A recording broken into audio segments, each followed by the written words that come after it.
Forging a Branch, Part 3 by Bruce Gerald.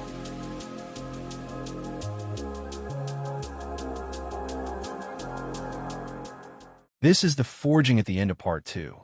In this sequence, I will round up the arms, tack weld small areas with a torch, and twist the seam to be in the back of the arm.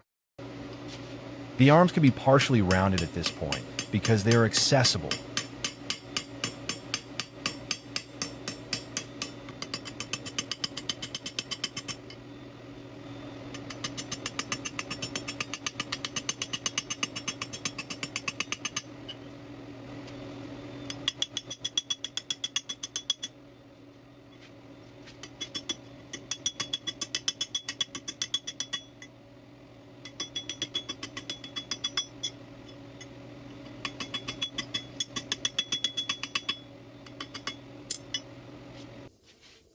Small tack welds using the torch have been made here.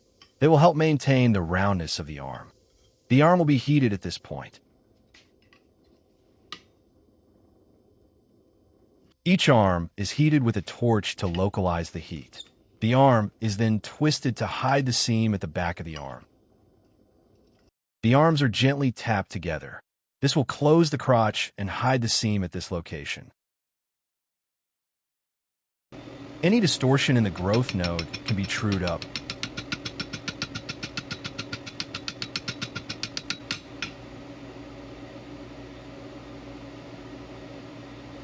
This is a very fine forging for a branch. The seam is hidden from view. Part 4 shows an additional refinement.